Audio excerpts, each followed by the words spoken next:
Hello, everyone. Welcome to Reliving, the Extreme. Nate Maxon here with you, your host.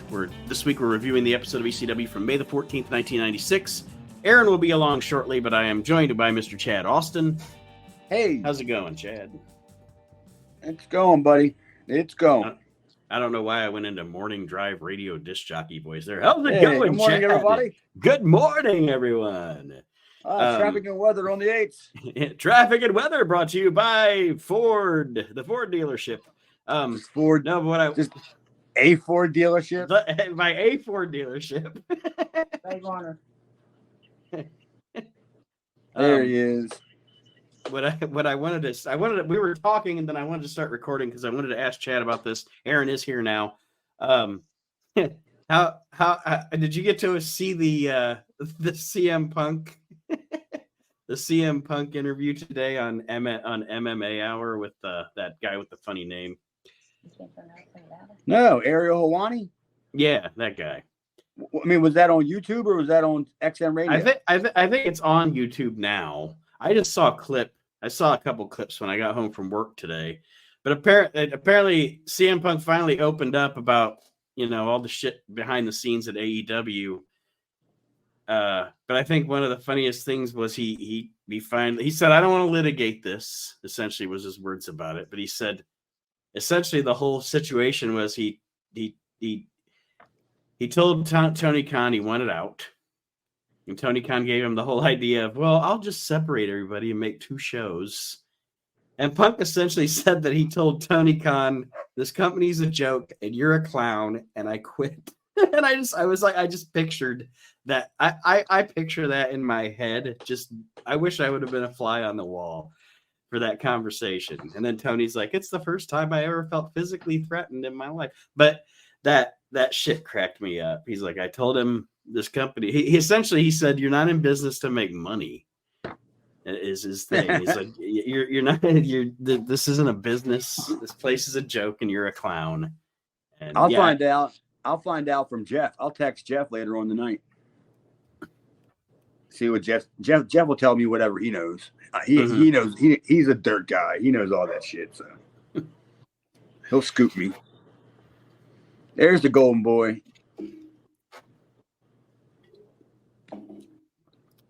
Can you hear us, Aaron? Yet, Aaron? All right. Just making sure you can hear us. I can hear you. All right.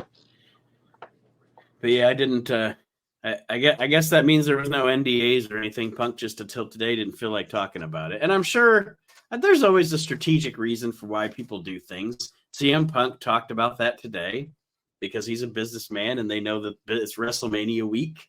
And any attention they can get on the WWE this week, even if they're talking about AEW, even if Punk's talking about AEW, is good attention for the WWE, Yeah, I mean, but what is Punk ain't got nothing to lose. No. Like you said, I mean, he just didn't feel like talking about it before, Plus, he had a pretty good platform. Mm-hmm. If he was on Ariel Helwani's show, that's a pretty big, show. And with something like this also, I think this is from what he said, him saying this place is a joke and you're a clown. I don't know if you agree with me or not, but I think with that situation, Tony Khan's best course of action is to not respond at all because he's just going to make it worse for himself. Yeah. I mean, what was he going to say?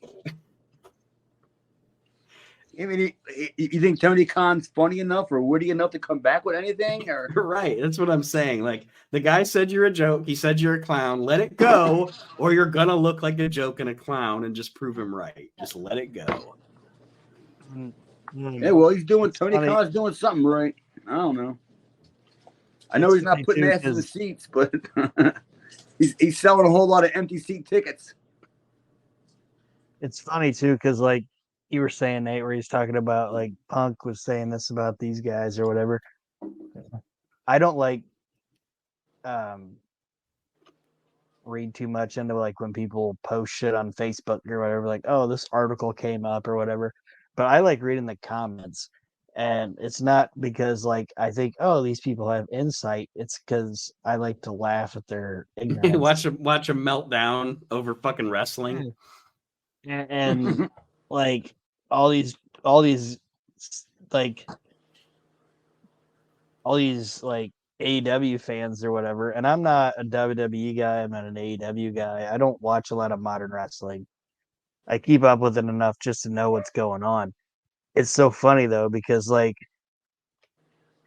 now they're like, oh, CM Punk, he doesn't fucking matter. He doesn't mean anything. He brought nothing to the promotion. But when he showed up, they were like, this is the greatest thing ever, man. He's the best ever. Best in the world. And then like the minute he shits on him, they're like, he brought nothing to the promotion. Didn't he bring $1 million gate? He The did. first $1 million gate? Yeah. Who else did that? Yeah, Wasn't Jack right. Swagger.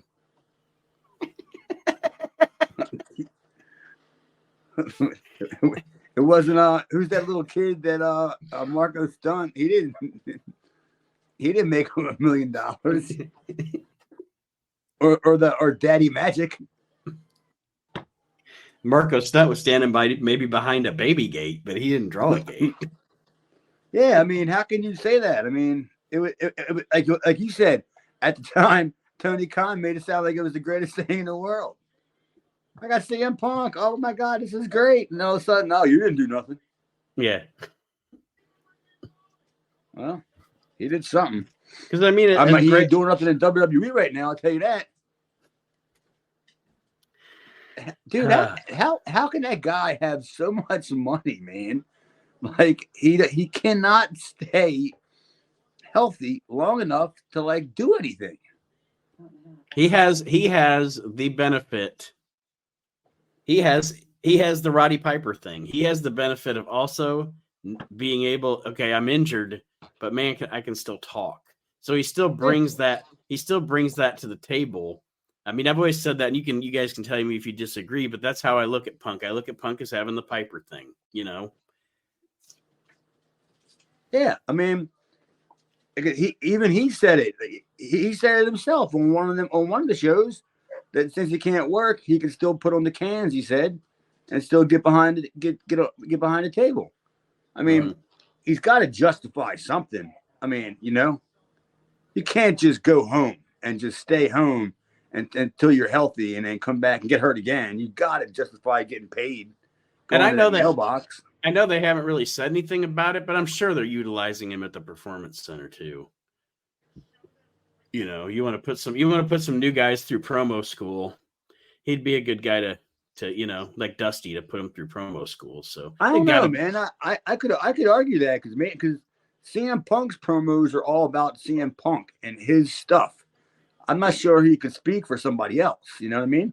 Mm-hmm. He only talks about because he's the one that does it all himself. You know, like he brings all his stuff on himself. So it'd be kind of hard to teach somebody else who doesn't know a story or don't even have a story to try to bring that out of somebody when you don't know them. You know, but I mean, I guess you could help. I guess you could help in a sense. But he definitely ain't no Dusty.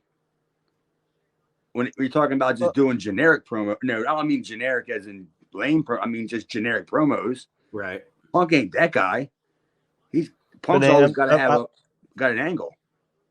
Yeah, I'm sure you're probably right. He's probably doing something there because that's what he said. Like his main, I shouldn't say his main goal, but his end game was with going back to the WWE was eventually working with developmental and everything like that. Like he said, once he wound it up or whatever, that's what he wanted to do. He's not even that old. Once I hang up my knee braces. Yeah, he's not even that old. Crazy. He ain't 50. You know, he's in his mid 40s, maybe late 40s. I'm thinking, yeah. I want to say I'm 45, and I think he's about the same age as me. Yeah, and what's his just call it like his adult run since he's been. You know, I guess He was born October 26, 1978. So he's like 20 days younger than me. And which is adult run been? You know, he's been around for like 25 years, but how much of that was steady? You know, concurrent. It's his longest run was when he was a nobody. All of a sudden he becomes somebody, and all that he gets hurt all the goddamn time. If you hear rumbling behind me here, there are thunderstorms apparently rolling in here. I can hear them. I guess we'll get into the ECW episode, and in case we don't make time this week, Aaron also has a little extracurricular thing that he's brought as well. Not a bong, but the episode of it's just this again. This is another one of those episodes of the show. It's not bad. It's just a one-match show, pretty much. But the show is May 14th, 1996, ECW Hardcore TV. And we start out with about a minute of a match between El Puerto Ricano and Damien. And Joey Styles mentions that they've been having a match that pretty much is a tribute to Sabu. It's kind of what he's alluding to. There's a table out there, and like I said, we don't see enough of the match to know how the match was. You know. Well, did they call him El Puerto Ricano or did they call him Ubas? No, they called him El Puerto Ricano. The Ricano. Puerto Rican. Okay, because I wrote him down. I wrote him down as Ubas because that's how I knew him. But I thought maybe they just said that on the show too. I didn't catch how they named him. But yeah, I mean, what you saw about a minute, maybe a minute. I think before there wasn't even Sabu runs out. There wasn't even enough of the match where, to be honest with you, I don't think we ever even saw Damien's face.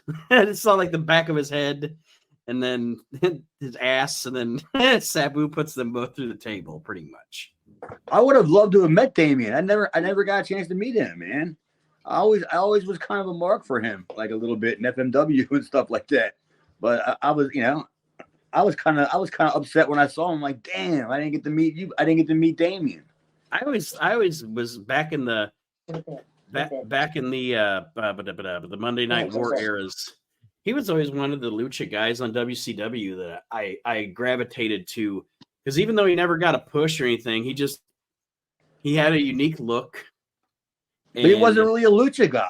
No, and that's what I'm saying. Like they included him in that little group, but that's why he kind of fascinated me at the time, because he doesn't look like the rest of them. They're all wearing masks and shit, and he's just got on makeup, and he's wearing like a t-shirt and some workout pants or whatever. And I don't know, he was just intriguing. I always liked him too. Yeah, I only liked him, and I only saw him in FMW, and he didn't really do anything in FMW either. I just liked his look. Mm-hmm. I just thought he had a pretty cool look. But yeah, Sabu came in and just beat the shit out of him. Yeah, the whole point of this was just once again to put over Sabu and let you know he's here, and he's a big part of ECW. Aaron, any comments on this short segment that started the show? Not really. It's what you guys said. It was just two guys that basically were doing a Sabu match against each other, and Sabu came out and fucked them up. I mean, it was what it was. It's reestablishing Sabu, because I mean, we haven't really seen much of him lately, and they're rolling into like Taz calling out. Like Taz hasn't specifically called out Sabu, but he did like the point to the ceiling thing or whatever. It's just their way of getting Sabu back on there so people understand. Right. It's kind of reintroducing him and letting them know that he's back. Like, yeah. I mean, it makes sense. It's a good way to get Damien on the show, because Damien and Sabu are buddies, so it's a good way to get him a spot on the show, and then to bring back Sabu. It didn't kill. It didn't. I mean, it really. There was nothing there to showcase between Puerto Ricano and Damien anyway, so it really didn't matter. Although I would have liked to see more of it, honestly. Yeah, it looked like it would have been halfway decent, I thought. I hate to say it because Too Cold's in it, but I would have actually liked to see more of this match and less of Too Cold and Douglas. you could have edited Too Cold and Douglas and given me more of this match, and I probably would have liked the show a little better. But yeah, we get Joey Styles. Oh, go ahead, Chad. There wasn't no chance to really add any more to it. I mean, what were you going to, unless you, I mean, they didn't really edit much. I don't think the match wasn't going to be that long to begin with. Mm-hmm. So yeah, unless you gave them, I don't know what was going on, where that match was on the show, live in front of the crowd. But yeah, they could have gave them, 8 or 10 minutes, probably. I guess. I mean, there's no reason to use Damien like that at all. That's basically my point. Mm-hmm. You're going to use him, and you just bring him in, and then he gets like about 90 seconds, a minute and a half or whatever, and then Sabu comes in and beats them all up. And then that's his big ECW debut. After this, they recap all of the very convoluted stuff we went through last week with Too Cold Scorpio and Shane Douglas over the TV title situation. And then we go into our match. It's for the ECW World Television title, Shane Douglas and Too Cold Scorpio. Can I say something? Can I say something though? Yeah. And we talked about it last week too, that it seemed convoluted or whatever. And I know Joey was kind of doing what he was saying, what Paulie wanted him to say or whatever. But Joey actually did a good job at explaining what the fuck was going on with this. You know what I mean? Like last week it seemed convoluted or whatever, but Joey did a good job at like re-explaining that Shane doesn't really want the TV title. And the only reason he's going to this match now is because Too Cold attacked him or whatever. So yeah, good point. You're right, because he did emphasize that I think more than once, where he said that Shane didn't even want the title. Yeah, and Joey did a good job at coming back this week and explaining the convoluted shit from the week before. Mm-hmm. Like he made it make sense. And I agree. I was like, oh, I get it now. Yeah. It's like, I understand now, buddy. That makes sense. I'll tell you one thing. Scorpio's intro should somehow be in like on the opening or something of our show. That whole entire rip, jack, chiseled, whatever. Like that needs to be somehow edited into the beginning of our show. Because it just kept going on. And I was like, dude, it just kept going on. I remember them doing that intro, but I didn't know that one was the one tonight was a good one, because he just went on about Scorpio. I was like, that's what I wrote down. This somehow has to be on the opening of our show. And I wrote down, like, that's a cool gimmick or whatever. And Devon stole it. Yeah. Like later on, like Devon totally stole that from Too Cold. Yep. We haven't got there yet, have we? No, not yet. But yeah, like later on, Joel uses that gimmick. He uses that Too Cold gimmick for Devon later on. Dude, about 2-3 minutes into this match, I had wrote down. You can tell this is going to be a long match. When they start out, them two doing like the amateur spots, the go behind. Yeah. I was like, oh, this is going to be it. Yeah, I better grab me another beer and put some popcorn in the microwave, because these guys ain't going 2 minutes. And the only like the rest of my notes are just notes on the match, but I do have one question on it, and it would be more for Chad, because he would be able to speak it as looking at a worker. And I'm not trying to disparage anybody on this, because it's fucking 30 years later or whatever. Do you think Shane, because Shane went from being like an average looking built wrestler, and now he's getting pretty jacked. Do you think Shane was on the gas at this point? Oh yeah, he was. Yeah, definitely. I mean, that's not even. That's not even like. I'm sure Shane would even probably tell you that at that time.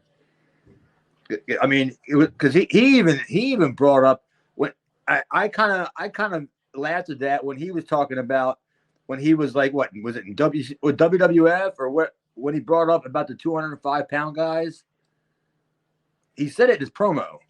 Like when I was in whatever, when he was in hell for whatever with the 205-pound guys. And I'm just like, yeah, look at you now, though, Shane. You know, that was you then. And now you're 247 pounds. Dude, say something 247 pounds. Come on. Not he could unless he had like Spike Dudley in his pocket. He ate 247 pounds. How about that chair shot? Question 2 that I wrote down. What's that? Oh, I had a question that I wrote down through watching the match as well. I didn't write a lot of specifics down, but I was just going to ask you two because he has one of the favorites, maybe number 2. Who's your favorite moons? My favorite who? Who's your favorite? Who has your favorite? Who does your moonsault? Oh, I don't know. I mean, Scorpio's is perfect. Angles is perfect. I wrote down Scorpio and Angle for me. I just didn't know if you guys would come up with somebody that I wasn't thinking of. But I like Muda's. I like Muda's because Muda's comes across way more believable as a real move. Because he doesn't go straight up and he's not picture perfect like Angle is, where he has that high arch. He puts you like a little further out and he jumps to you, not like at you where you're right there, and he goes high up and turns. He jumps out and Muda crushes you. So that's why I think Muda has like from a pro wrestling standpoint, I think Muda looks better than Angles, but Angles and is perfect. I mean, it's just perfect. That whole glide over kind of thing, but it's too perfect for like pro wrestling. If that makes any sense, right? I'd say visually wise, Chad's right, or wrestling wise, Chad's right. But to me, and this you guys are probably gonna laugh at me or whatever, but watching a guy do it and whatever, and just imagining this guy doing it to you, I'd say Vader. Oh yeah. Yeah, Vader. But Muda's gonna hit me with the moonsault. Muda's gonna hit me. I'm just saying, like the visualization of it. It's like, oh, Muda's gonna hit me with it, or Kurt's gonna hit me with it. These guys are like 220 or whatever. This is like a 410-pound guy, fucking doing it. Like, yeah, that's scary, fucking looking. Yeah, it's scary. It's scary for the thought of it, but the actuality of it, Vader, he does way too much to protect you, which makes it worse. Because he barely ever hits you. He never like squashes anybody. He always either, a lot of times you see he has to put his arms out to like touch the guy just because he doesn't want to kill the guy on the way down. Because if he did, I'm just saying, watching the dude fucking do it, that's my favorite one. Oh, laying there, weird. If you had to lay there and take it, and you watch him climb to the top rope, shit. Yeah, oh my god, this is it. I'd probably rather take. Honestly, I'd probably rather take his moonsault than that one where he does the bounce off the ropes, where he's on the top on the middle ropes and he bops up and down and jumps on you. Because that's if he doesn't land on his knees and his elbows, you're finished. That big slob landing on you like that, you are finished. The funny thing I'm not even sure what he gave me. I don't think he gave me anything. But the funny thing about all of it is, of all these guys that do these moonsaults, the guy that actually caused the realistic most damage ever was Kurt Angle. Yeah, you think? Oh no, Brock Lesnar. No, Brock Lesnar was a shooting star press. Yeah, but Angle fucked Bob Holly up with his when he came down on his arm with his knees when he did that moonsault. Yeah. Oh, he did? Yeah. Yeah. Kurt even said like he did the moonsault a couple times and fucked it up and didn't hit it right. And then that one night that he wrestled Bob, he hit like a picture perfect moonsault and landed right on Bob's fucking, like, Bob fucked up. Like, Bob even admitted, like, I fucked up. And he hit the fucking moonsault perfectly and just landed on his fucking arm. I tell you, my moonsault stunk. I was terrible. The only time I ever did perfect moonsaults is when I knew I was going to miss the guy. That's when I would do like the perfect like float over backwards, whatever. But if I had to land it, I was so paranoid of killing the guy. I always called it the moon slop because I never wanted to like hurt the guy, so I would either not go straight back over. I would always turn my head so I could watch where the guy was because I didn't want to hurt the guy. So I just called it the moon slop. So very, very seldom did I ever land it. I could do the split-legged moonsault fine. That was not a big deal. Or that Arabian one where he bounces his legs off the ropes and goes back. I could do them two fine, but just a regular moonsault. If I'm going to hit you, dude, it's not going to look great.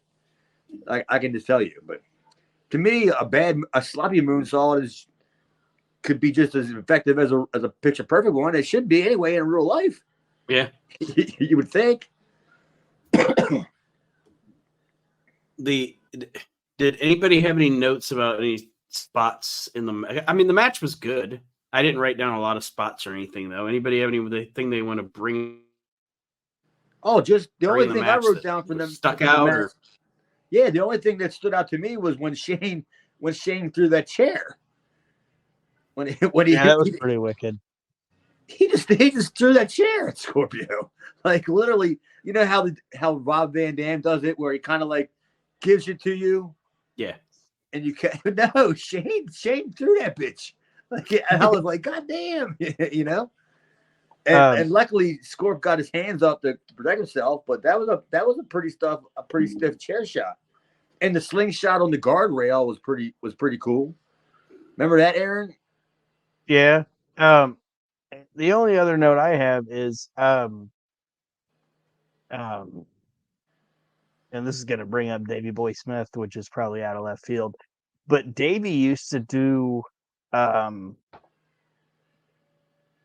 spot where it wasn't really a move, but he'd do like that handspring spot. You know what I'm talking about? Like where somebody would grab him and it almost looked like he did a handspring like off the top of his fucking head.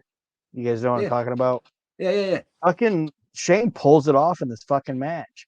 I'm like, oh, like he hit it. I'm like, oh, he stole that from Davey, but it was like the Davey Boy handspring deal into like into an arm twist. It was a cool fuck. Like Davey did it. I'm like, I've never seen another guy fucking do that other than Davey. And then I watched this match. I'm like, Shane fucking stole that from Davey, which that's a big whatever. Shane Douglas eye spot. Good lord. Yeah, I'm like, oh, Shane pulled that off. Yeah. I mean, his Davey's big high a much spot better... in the match was he stole from Davey Boy Smith. I love Davey Boy Smith, but anyway, I like the match itself wasn't bad, but I don't think it should have been the entire show. No, that match should have been edited down to make you want to buy the tape, kind of thing, because it wasn't. I guess in a 5-star system, it was a 3-star match.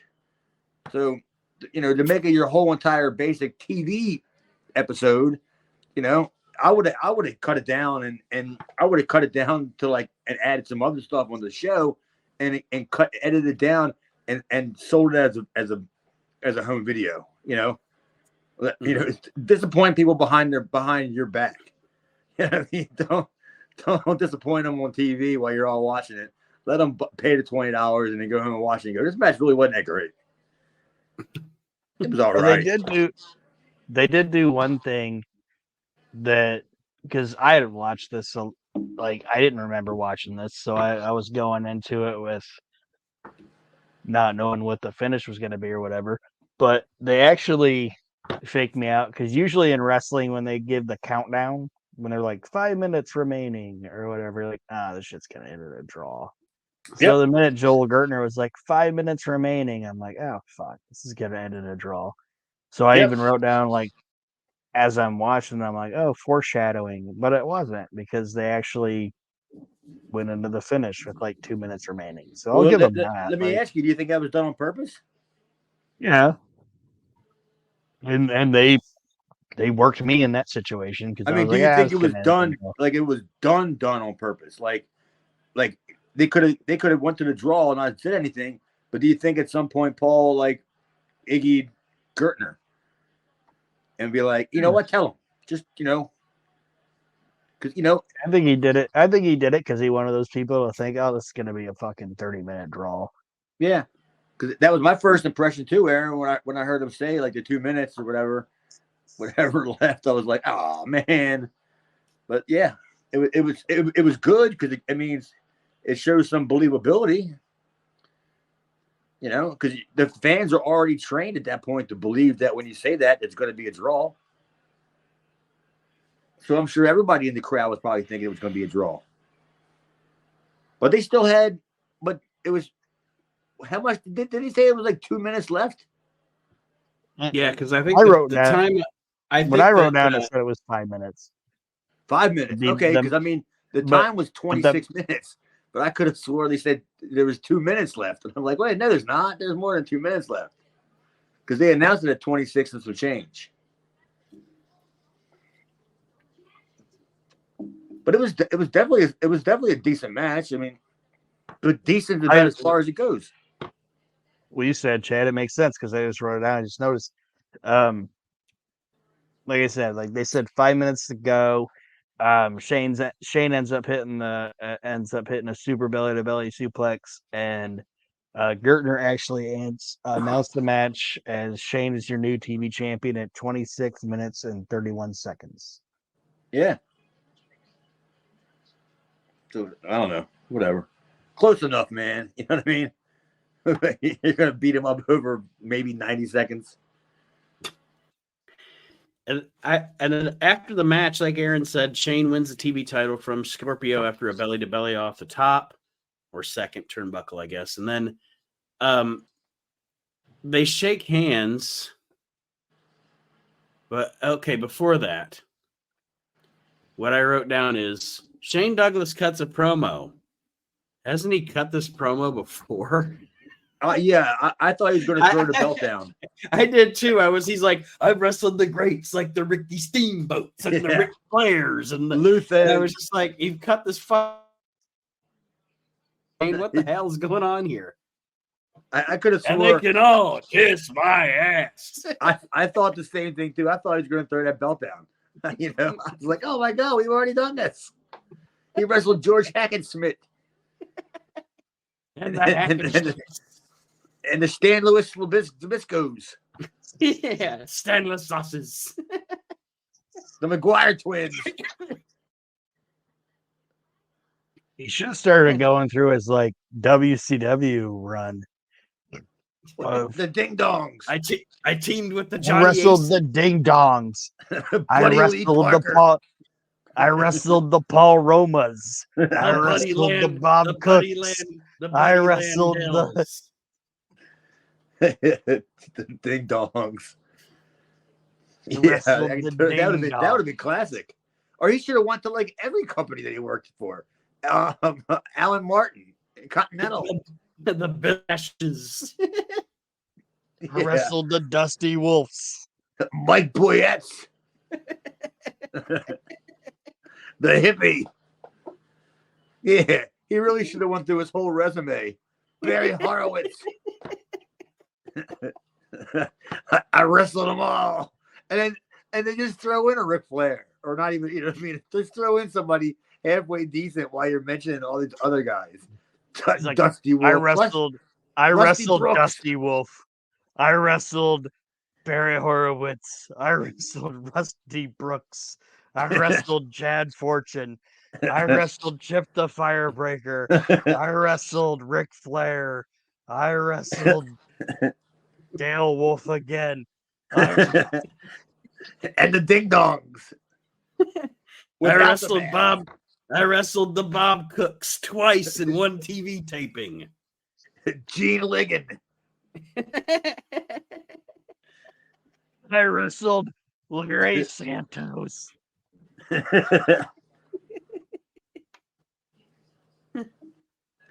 Dude, that would have been classic. Just name people from every company that he worked for. Buddy Lee Parker. Freezer And Thompson. that fucking guy that Buddy Lee Parker teamed with. Oh, I don't know. I wouldn't fuck with Buddy Lee Parker. He probably would beat Shane's ass.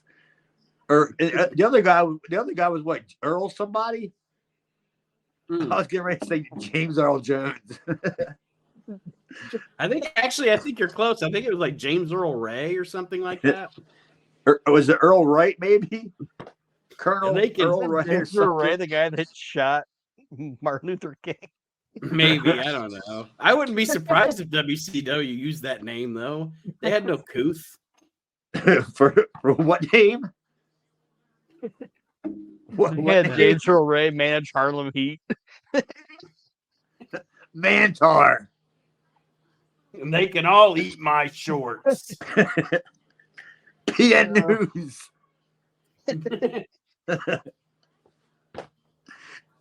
Just all the classic guys. The Candyman. Brad Armstrong. Arachnaman. Name all Brad Armstrong's gimmicks. All right, it was James Earl Wright. It wasn't James Earl Jones. He showed. I had to go back and look because I was like, well, that's fucking bothering me now. I knew Earl was in it somewhere. And that's 3 names. And that's the one he ends it with. And James Earl Wright. They can all kiss my ass. The Empire Struck Back. Captain James He Earl throws Jones. the belt down, and before he throws the belt down, he's like, and the fat man himself, Rusty Brooks. and again, just to throw in doing all that, Ric Flair's.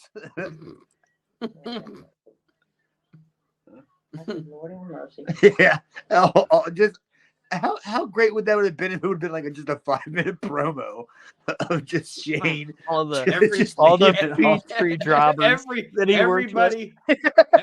Everybody he ever wrestled. This Beetlejuice. He starts it off. This one's for you, Kowalski. All the Peachtree jobbers. It would have been fantastic. Alan Martin. The guys who wrestled like with 3 different characters. It would have been classic too. Like I said, if he already named like the Thunder Feet. He's like, I went through all that. Now I'm finally. I went through the whole Thunderfoot locker. He's like, and now I'm finally literally at center stage as the ECW TV champion. Yeah. Oh my God, that could have been the best thing on the show ever. I don't think we're gonna need your top 10 list, Aaron. We're good. Oh, I got it though. We're only at we have a top 10 list 38 of minutes that Shane Douglas beat. That's the only top 10 list we need right now. Yeah. Because you know damn well as the show goes on, me or Aaron are gonna spit out some more names. Special Delivery Joneses. The master himself, Dominic DeNucci.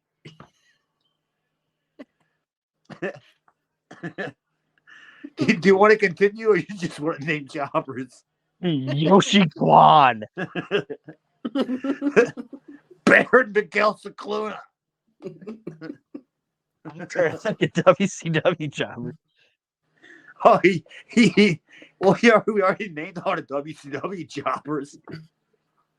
And then he came back out and wrestled James Earl Jones again.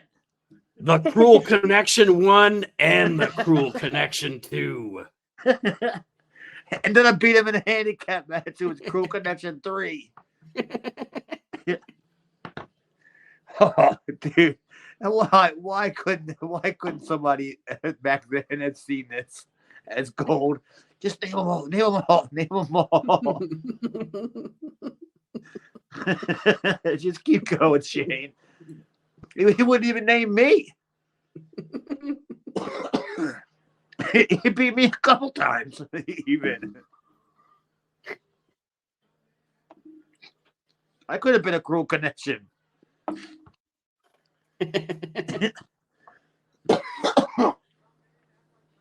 Lee I love him Wong. being. I love him being more pissed off. I love him being more pissed off about having to work with fucking Yoshi Kwan and fucking Bob Cook than Ric Flair and Ricky Steamboat. Like, I went through right. this No, shit to get here. I think it's better. Yeah, you're right. I mean, yeah, it's better that he's pissed off that he had to wrestle them guys. He's out here trying to be the best in the world, and he wants to be out there with the Ric Flairs and the Ricky Steamboats, but he's out there each and every week with Bob Cook. Like, what is this company trying to do to me? Larry We're trying to Santos. elevate Bob Cook. I mean, what do you think we're trying to do?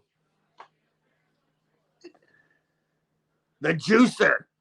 Oh, Norman the trucker. if he would announce them as Norman the trucker. Mike Shaw. Yeah, Norman the lunatic. Booker. The fat man, Norman the lunatic. Yeah. The fat man himself. Norman the lunatic. That's the angle. That's the angle. It's him naming everybody who had the same guy who had 3 or 4 different names. That's the Mr. Wrestling 5. All the Armstrongs. Armstrong Alley. Line them up. Like even some other people that he knew. Jim Armstrong. He just starts naming off people that he used to work at Target with. Tracy Smother Armstrong. Frank Kozad from Receiving. Doris's husband. That fat piece of crap. Evil Greeter Phyllis. The Greeter Phyllis. That piece of garbage that works in that deli. I'm not even going to say their name. You know who you are, Hairnet. Yeah, yeah. F you, Gladys.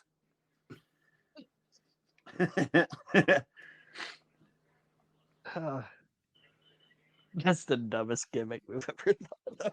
What, naming off all his joggers? Yeah. That's not a dumb gimmick at all. That's the great. It's saving this show. I don't know what you're talking about. Yeah, shit. But yeah, after Shane cuts this promo, which is very similar to his NWA championship promo from a few years ago, he gives respect to ECW, gives respect to Scorpio, and they shake hands, and then he does. How transparent was that, by the way? He does the heel thing. Hey, Scorpio, strap the belt around my waist. Well, that's the heel thing, but I mean, Scorpio, like, I don't know. I thought it was all just too transparent, like, because Scorpio wasn't going to do it. So what was he going to do? I mean, he could have.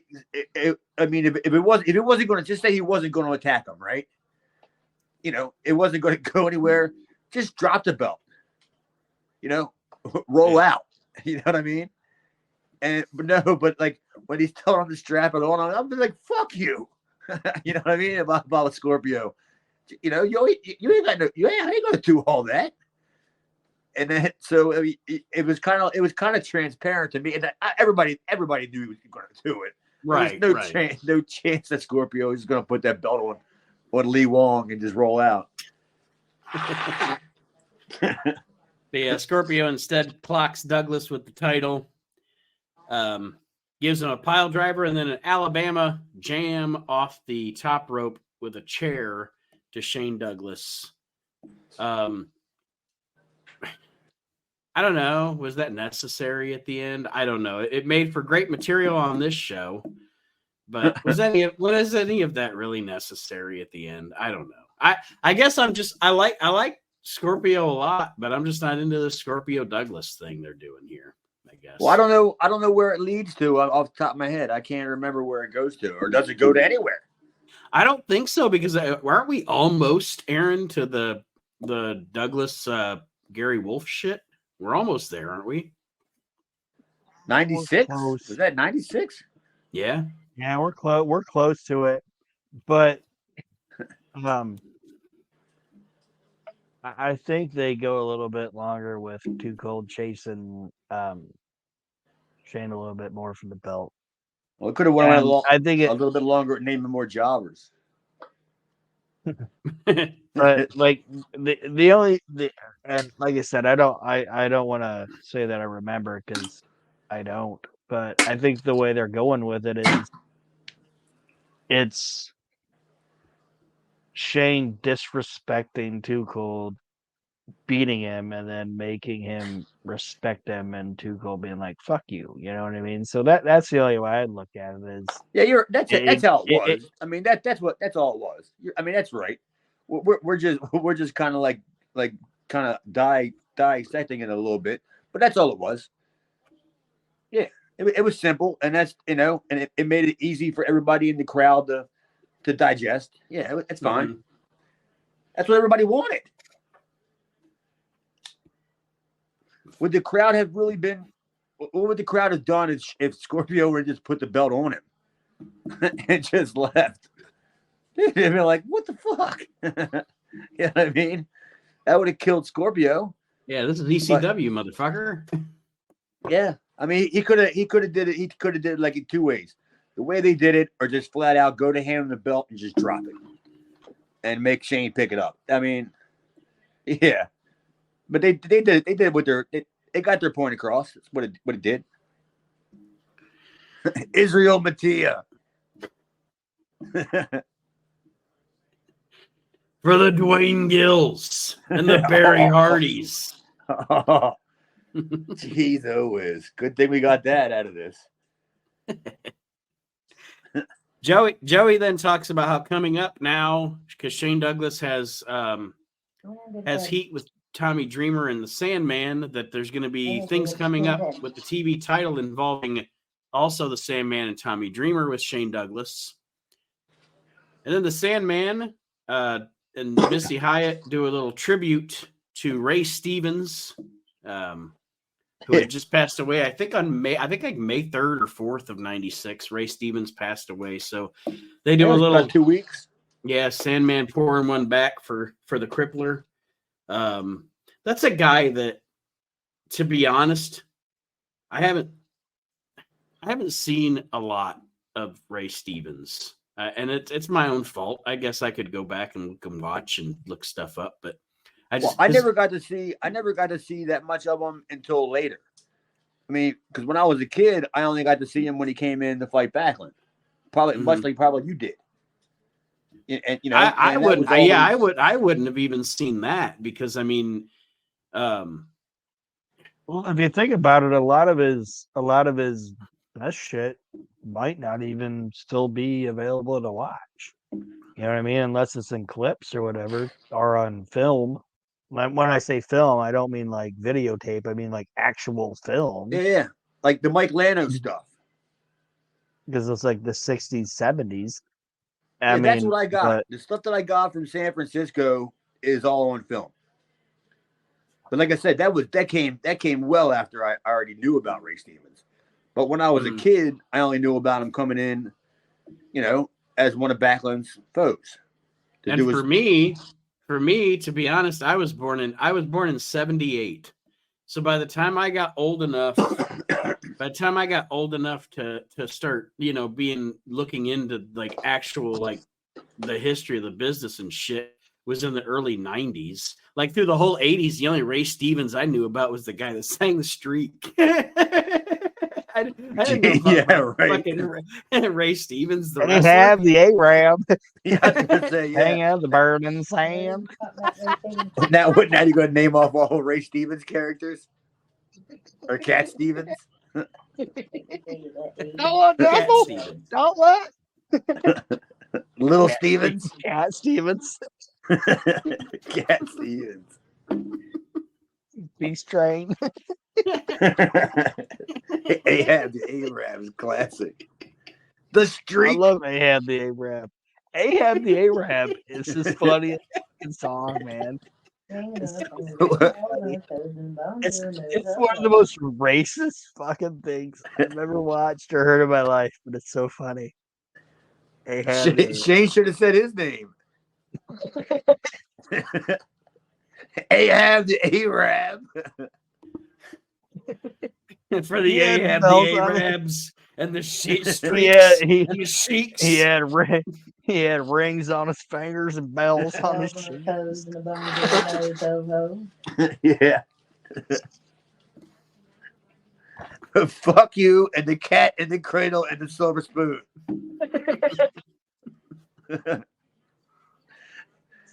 What a jerk that Shane Douglas is.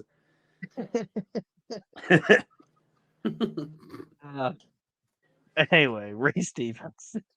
Yes. Ray But, Stevens. After Sandman's tribute to Ray Stevens, we get a promo by the Eliminators. Of course, talking about the Gangstas and their impending matchup that is coming up for the ECW tag titles. Dude, I don't know about you guys, but do the Eliminators scare you more than the Gangsters do? A little bit. Yes. Yeah, dude. I remember looking at it going, yeah, these guys, I know what the Gangsters are doing. They're just threatening you and you just know you're going to get your ass beat. But it looks like the Eliminators are really going to hurt you. Like they're really going to fuck you up. Harry Saturn at this point in his career is fucking terrifying. Like he is a terrifying looking human being. Like the minute he cut that fucking mullet off, I'm like, Jesus Christ. Like he is. I don't want to get like too weird in it or whatever, but like as a look and his promos and shit, it's fucking crazy. Like it's more like you said with the Gangsters, it's more terrifying with because the Harry Gangsters his promo. The Gangsters are just going to punch then, you and kick you, right? You know damn well that if you get into a street fight with the Eliminators, John Cronus is going to do a handspring elbow on you. And you know, I mean, in a street fight, he's going to moonsault you off of something. And Perry's like New Jack, his promos are funny. You know what I mean? Like Yeah. they got some humor to them and or whatever, but fucking Perry's promos are just matter of fact and fucking terrifying. Yeah, because he did say they were going to. Wait, I mean, he used the F word too, right? Oh yeah. Yeah, I'm like, okay, because I remember when I was watching it, I kind of turned my back for a second, and I was like, wait a minute, I think I just heard Saturn just say drop an F bomb on ECW. Yeah, because like I said, what's the worst going to happen against the Gangsters? They're just going to punch you and kick you. You don't know what the hell, dude. Imagine getting total eliminated in a street fight. You know what I'm saying? They just stand you up in the middle of Dante Street over here where I live, and they just give you a total elimination. Screw that. Yeah, I think the Eliminators, at this point, are the coolest team in that entire company, and I don't know. And I don't. You said I don't know why John. It might be because of his lifestyle choices or whatever, but I don't know why it was just Perry going to WCW and not Perry and Cronus. But if they would have went there, I think it would have been a whole different thing. What do you mean lifestyle choices? Well, I mean, I just didn't think he wanted to go. Did he kind of get out of the business? Cronus? Yeah. No, he's stuck with ECW, and after Well, that's what Perry I mean. left, He's stuck with ECW, but that's about it.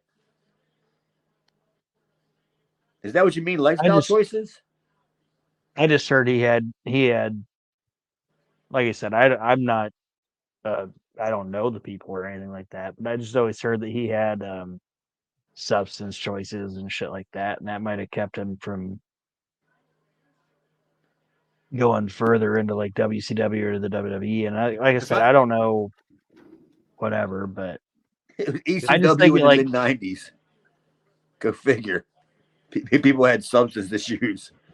I think I peed for more people in that locker room than anybody.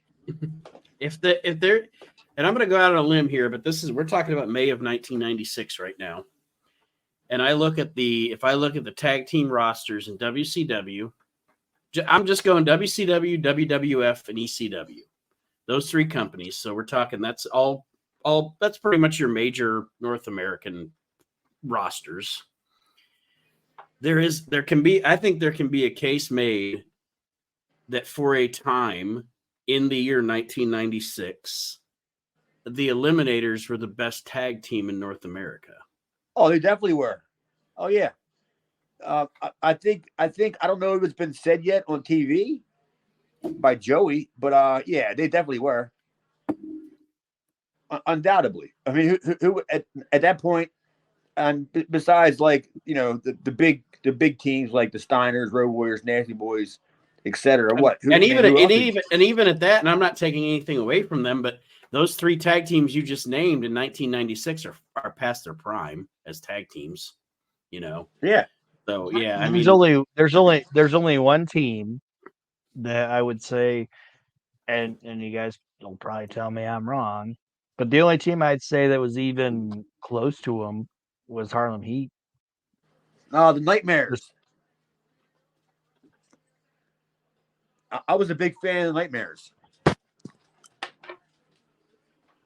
You didn't like them? And no, I respect that, but I'm just saying, like, of those three companies that Nate mentioned of just teamwork and like whatever, I'd say Harlem Heat would be the only team that would be able to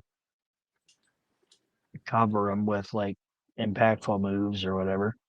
Because I do know that me and my buddy the Burrow Watcher, we both had a discussion about like in 1985, 86, the Nightmares were the best tag team in North America. Like, but that was you're talking work rate territory kind of thing, not major level TV stuff. But yeah, they were probably in that when you think about it big picture wise, the big companies. Yeah, they were definitely the best, like most exciting. Best, I wouldn't say best workers, but best workers. Yeah. So after the Eliminators promo, we get a Dudley's promo, and I say it every week. DW's still here, and DW's in a wheelchair. Says he can't walk. Get out of the wheelchair, blah blah blah, and then Bubba drops a quarter, and DW gets up and picks up the quarter.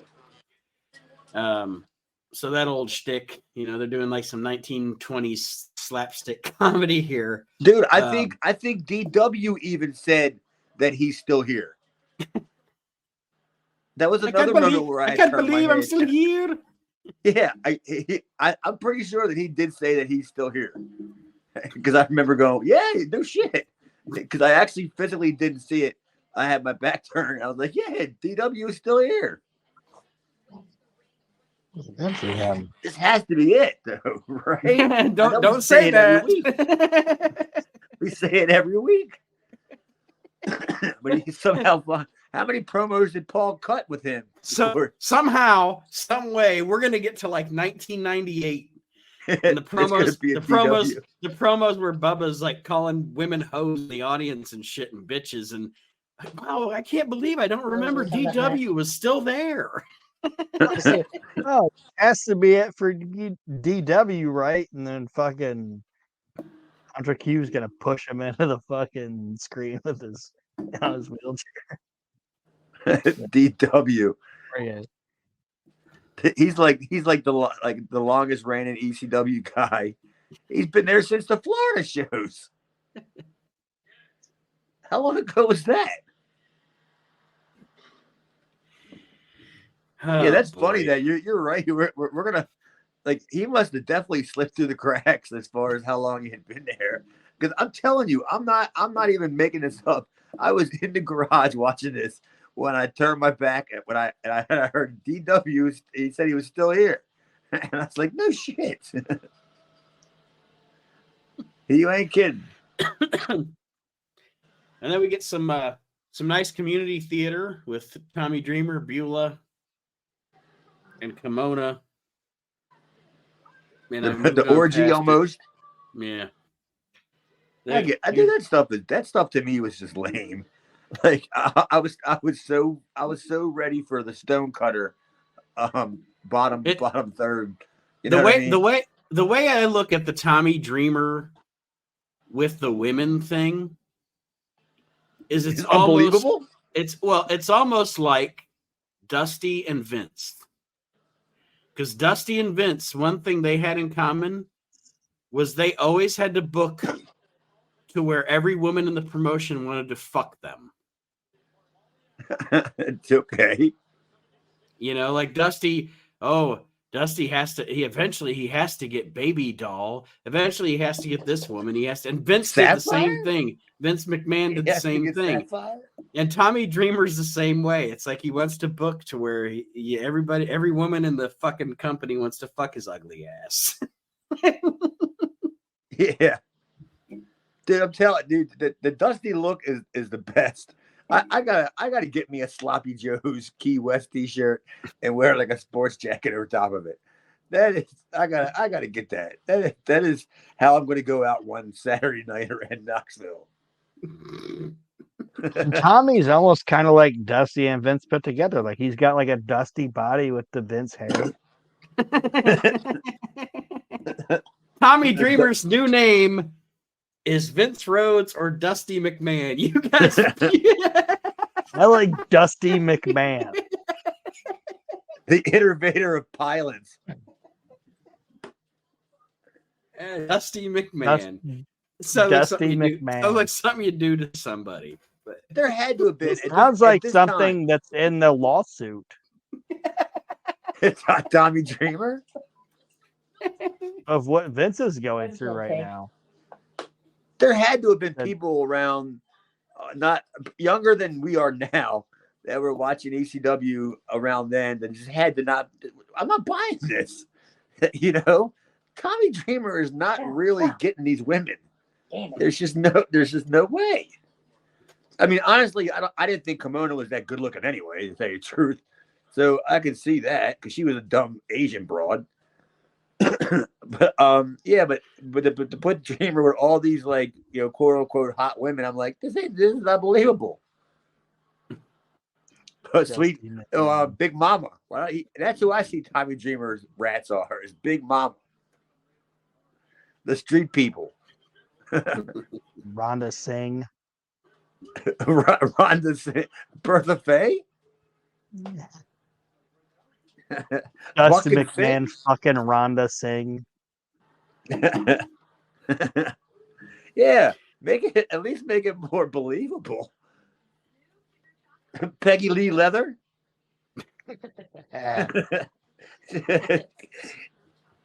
Get her, Moolah, and May out there hugging Tommy. That's more believable. But to round out the show this week, we get a promo from Shane Douglas talking about Tommy Dreamer and Sandman, the situation that we were talking about earlier. A very quick clip of Taz talking about Too Cold Scorpio for some reason. And then we get a clip of to end the show.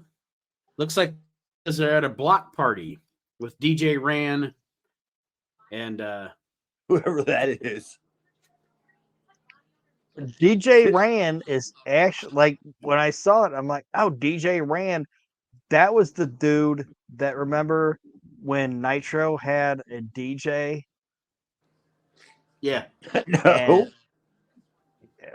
Maybe nobody else remembers this. No, I remember it. I mean, It was yeah, It's it was this during fucking the guy.